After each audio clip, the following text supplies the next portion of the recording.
Hi, good morning. ಇವತ್ತು ನಮ್ಮ ಸೈಟಲ್ಲಿ ಏನೆಲ್ಲ ಕೆಲಸ ಆಗ್ತಿದೆ ಬನ್ನಿ ನೋಡೋಣ. ಇಟ್ಟಿಗೆ ಎಲ್ಲ ಅನ್ಲೋಡ್ ಮಾಡಿದ ಮೇಲೆ ಚೆನ್ನಾಗಿ ನೀರು ಬಿಡಿಸಿ ಅದರಲ್ಲಿ ತೊಟ್ಟಿನ ಕಟ್ತಾ ಇದ್ದಾರೆ. ಯಾವುದೇ ಗೋಡೆ ಏರಿಸಬೇಕು ಅಂದರೆ ಇಟ್ಟಿಗೆನ ಚೆನ್ನಾಗಿ ಹಸಿ ಮಾಡಿಕೊಂಡು ನಂತರ ನೀವು ಗೋಡೆನ ಕಟ್ಟಲಿಕ್ಕೆ ಹೇಳಬೇಕು. 1 ಇಂಚು ನೀರು ಬಿದ್ದಿದ್ದರಿಂದ ನಾವು ತೊಟ್ಟಿ ಸೈಜ್ನ ದೊಡ್ಡದು ಮಾಡಿಸ್ಕೊಂಡಿದ್ದೀವಿ. 5x8x9 ಸೈಜಲ್ಲಿದೆ. ಡೆಪ್ತನ್ನ ಸ್ವಲ್ಪ ಜಾಸ್ತಿ ತೊಗೊಂಡಿದ್ದೀವಿ. ಈ ಕೆಲಸ ನಡೀತಿರುವಾಗಲೇ ಬಾರ್ ಬೆಂಡಿಂಗ್ ಅವ್ರು ಕೂಡ ಬಂದಿದ್ದಾರೆ. ಕಾಲಮ್ಸು ಮತ್ತು ಮ್ಯಾಟ್ನ ರೆಡಿ ಮಾಡಲಿಕ್ಕೆ ಸ್ಟಾರ್ಟ್ ಮಾಡಿದ್ದಾರೆ. 16 mm 12 mm ರಾಡ್ಸ್ನ ಯೂಸ್ ಮಾಡಿಕೊಂಡು ಕಾಲಮ್ಸ್ನ ರೆಡಿ ಮಾಡ್ತಿದ್ದಾರೆ. ಪ್ಲ್ಯಾನಲ್ಲಿ ಇಂಜಿನಿಯರ್ ಹೇಗೆ ಪ್ರಿಫರ್ ಮಾಡಿರ್ತಾರೋ ಆ ಡೈಮೆನ್ಷನಲ್ಲಿ ಕಾಲಮ್ಸ್ನ ರೆಡಿ ಮಾಡ್ತಿದ್ದಾರೆ. ನೋಡಿ, ರಿಂಗ್ಸ್ ಎಲ್ಲ ರೆಡಿಯಾಗಿದೆ. ಇದು ವಾಲ್ ಸೈಡ್ ಬರುವಂಥ ಕಾಲಮು 9 ಇಂಚ್ದು. ನೋಡಿ, ಬಾಟಮ್ ಸೈಡಲ್ಲಿ ಎಲ್ ಬೆಂಡ್ನ ಪ್ರೊವೈಡ್ ಮಾಡಿದ್ದಾರೆ. ಸ್ಟ್ರೆಂತ್ ಮತ್ತು ಸ್ಟೆಬಿಲಿಟಿ ಜಾಸ್ತಿ ಆಗಲಿಕ್ಕೆ ಎಲ್ ಬೆಂಡ್ನ ಪ್ರೊವೈಡ್ ಮಾಡ್ತಾರೆ. ನೋಡಿ, ಇದು 4x4 ಸೈಜ್ ಮ್ಯಾಟ್. ಇದಕ್ಕೂ ಕೂಡ ಎಲ್ ಬೆಂಡ್ಸ್ನ ಪ್ರೊವೈಡ್ ಮಾಡಿರ್ತಾರೆ. ಮ್ಯಾಟ್ನ ಗುಂಡಿಯಲ್ಲಿ ಪ್ಲೇಸ್ ಮಾಡೋಕ್ಕೂ ಮುಂಚೆ ಮಣ್ಣು ಏನು ಇರದೇ ಇರೋ ರೀತಿಯಲ್ಲಿ ಕ್ಲೀನ್ ಮಾಡ್ಕೋಬೇಕು. ಒಂದೇ ಲೆವೆಲ್ನ ಮೇಂಟೈನ್ ಮಾಡಲಿಕ್ಕೆ ಮಾರ್ಬಲ್ಸ್ನ ಪ್ಲೇಸ್ ಮಾಡಿ ನಂತರ ಮ್ಯಾಟನ್ನು ಹಾಕಿದ್ದೀವಿ. ಈಗ ನೋಡಿ, ಕಾಲಮ್ ಪಿಲ್ಲರ್ನ ಇಡ್ತಿದ್ದಾರೆ. ಮುಂಚೆನೇ ಮಾರ್ಕಿಂಗ್ ಮಾಡಿದ್ರಲ್ವ, ಆ ಮಾರ್ಕಿಂಗ್ ಅಳತೆಯಲ್ಲಿ ಕಾಲಮ್ಸ್ನ ಫಿಕ್ಸ್ ಮಾಡ್ತಿದ್ದಾರೆ.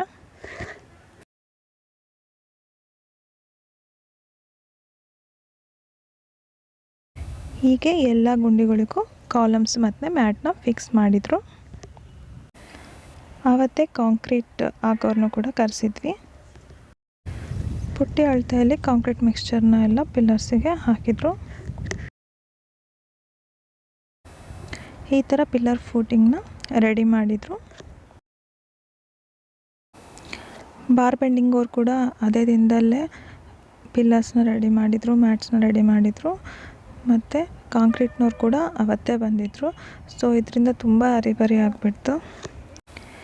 ನೀವು ಫೂಟಿಂಗ್ ಹಾಕ್ಸುವಾಗ ಪಿಲ್ಲರ್ಸ್ನೆಲ್ಲ ಫಸ್ಟ್ ಅರೇಂಜ್ ಮಾಡಿ ನಂತರ ನೀವು ಕಾಂಕ್ರೀಟ್ ಅವ್ರಿಗೆ ಹೇಳಿದರೆ ಒಳ್ಳೆಯದು. ಫೌಂಡೇಶನ್ನೇ ತುಂಬ ಇಂಪಾರ್ಟೆಂಟು. ಪಿಲ್ಲರ್ಸ್ ಡೈಮೆನ್ಷನ್ ಏನಾದರೂ ಮಿಸ್ ಆದರೆ ಮತ್ತೆ ಬೀಮ್ ಹಾಕುವಾಗ ಎಲ್ಲ ಬೆಂಡ್ ಮಾಡಿ ಹಾಕೋ ಚಾನ್ಸಸ್ ಇರುತ್ತೆ. ಹಾಗಾಗಿ ಡೈಮೆನ್ಷನ್ಸ್ ಕರೆಕ್ಟಾಗಿದೆನಾ ಇಲ್ಲ ಅಂತ ಚೆಕ್ ಮಾಡಿಕೊಂಡು ನೆಕ್ಸ್ಟು ನೀವು ಕಾಂಕ್ರೀಟ್ ಹೊಡೆಯೋರನ್ನ ಕರೆಸಿ. 1-2 ದಿನ ಲೇಟ್ ಆದರೂ ಪರವಾಗಿಲ್ಲ, ಕಾಲಮ್ಸ್ನ ಕರೆಕ್ಟಾಗಿ ಡೈಮೆನ್ಷನ್ ಪ್ರಕಾರನೇ ಅರೇಂಜ್ ಮಾಡಿಸಿ ನಂತರ ನೀವು ಕಾಂಕ್ರೀಟ್ ಅವ್ರನ್ನ ಕರೆಸಿ.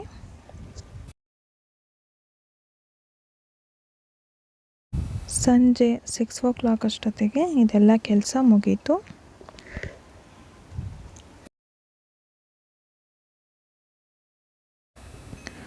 ಒಂದು ದಿನ ಕ್ಯೂರಿಂಗ್ ಮಾಡಲಿಕ್ಕೆ ಬಿಟ್ಟಿದ್ರು. ಇದಾದಮೇಲೆ ಪಿಲ್ಲರ್ ಬಾಕ್ಸ್ನ ತರಿಸಿದ್ರು ಮೇಸ್ತ್ರಿ. ಮತ್ತೆ ಮಾರ್ಕಿಂಗ್ನ ಮಾಡಿಕೊಂಡು ನೋಡಿ ಪಿಲ್ಲರ್ ಬಾಕ್ಸ್ನ ಫಿಕ್ಸ್ ಮಾಡ್ತಿದ್ದಾರೆ.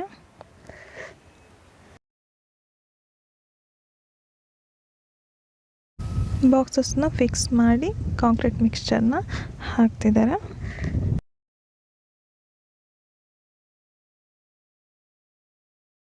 ಇದೇ ಥರ ಎಲ್ಲ ಕಾಲಮ್ಸಿಗೂ ರೆಡಿ ಮಾಡಿದರು.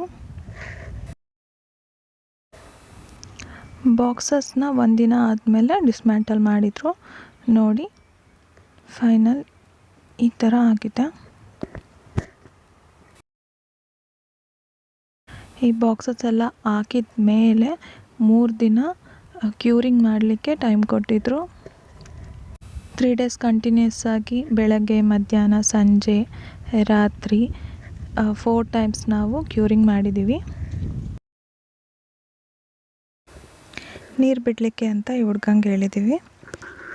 ದಿನಕ್ಕೆ 4 time ಇವನು ನೀರು ಬಿಡ್ತಾನೆ. ನಾವು ನಿಂತ್ಕೊಂಡಿದ್ದು ನೀರು ಬಿಡಿಸಿ ಹೋಗ್ತಿದ್ವಿ.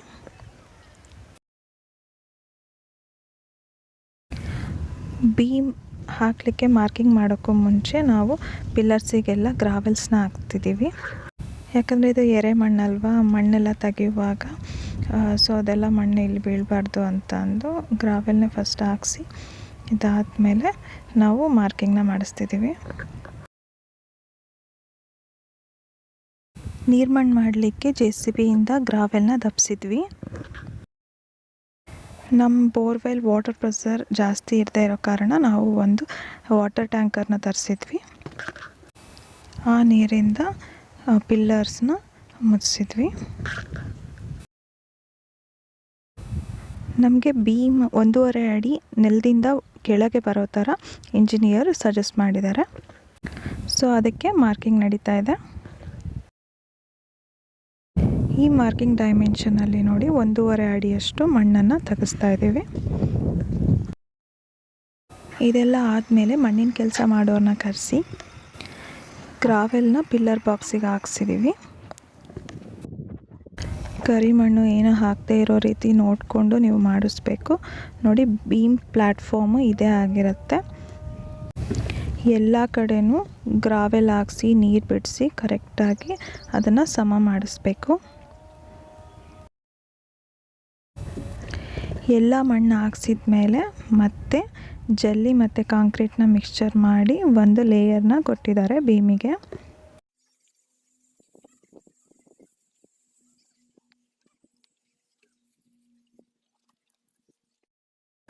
ಬೀಮ್ ಯಾವ ಪೊಸಿಷನಲ್ಲಿ ಬರಬೇಕು ಅಂತ ಎಲ್ಲ ಕಡೆ ನೋಡಿ ಮಾರ್ಕಿಂಗ್ ಮಾಡಿದ್ದಾರೆ. ನೋಡಿ, ಬಾರ್ ಬೆಂಡಿಂಗ್ ಅವ್ರು ಬಂದು ಬೀಮ್ಸ್ನ ಫಿಕ್ಸ್ ಮಾಡ್ತಿದ್ದಾರೆ.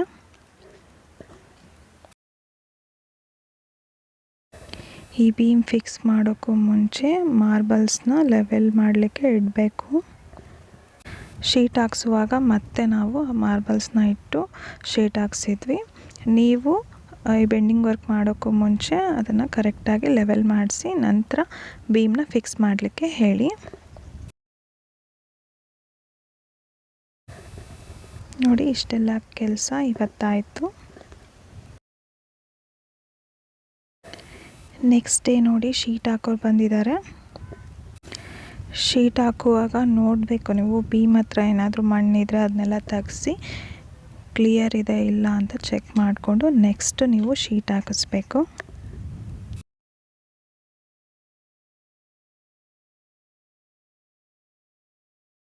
ನೋಡಿ, ಶೀಟ್ ಹಾಕ್ಸುವಾಗ ಈ ಥರ ಎಲ್ಲ ಮಣ್ಣಿತ್ತು, ಅದನ್ನೆಲ್ಲ ನಾವು ಕ್ಲೀನ್ ಮಾಡಿಸಿ ಮತ್ತೆ ಶೀಟ್ನ ಹಾಕ್ಸಿದ್ವಿ.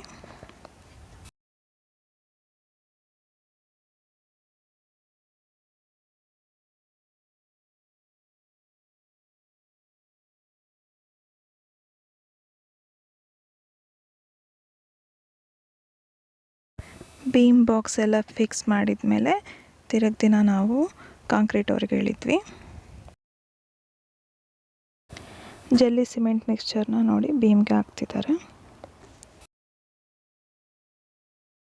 ಬೀಮ್ ಹಾಕುವಾಗ ಈ ಥರ ವೈಬ್ರೇಟರ್ನ ಯೂಸ್ ಮಾಡಿ. ಏರ್ ಬ್ಲಾಕೇಜ್ ರಿಮೂವ್ ಆಗುತ್ತೆ ಇದರಿಂದ. ಕೆಲವೊಂದು ವರ್ಕರ್ಸು ಎಕ್ಸ್ಟ್ರಾ ಮಡ್ಡಿ ವೇಸ್ಟ್ ಮಾಡಿಬಿಡ್ತಾರೆ. ನೋಡಿ, ಇವ್ರು ಎಕ್ಸ್ಟ್ರಾ ಮಡ್ಡಿ ಕೂಡ ಯೂಸ್ ಮಾಡ್ಕೊಳ್ತಿದ್ದಾರೆ. ಕಾಲಮ್ಸ್ ಮತ್ತು ಬೀಮ್ಸ್ ಹಾಕೋದ್ರ ಬಗ್ಗೆ ಸ್ವಲ್ಪ ಮಾಹಿತಿ ನಿಮಗೆಲ್ಲ ಸಿಕ್ತು ಅಂದ್ಕೊಳ್ತೀನಿ. ನೆಕ್ಸ್ಟ್ ವ್ಲಾಗಲ್ಲಿ ಏನೆಲ್ಲ ಕೆಲಸ ನಡೀತು ಅಂತ ಅಪ್ಡೇಟ್ ಮಾಡ್ತೀನಿ. ಓಕೆ, ಬಾಯ್, ಟೇಕ್ ಕೇರ್.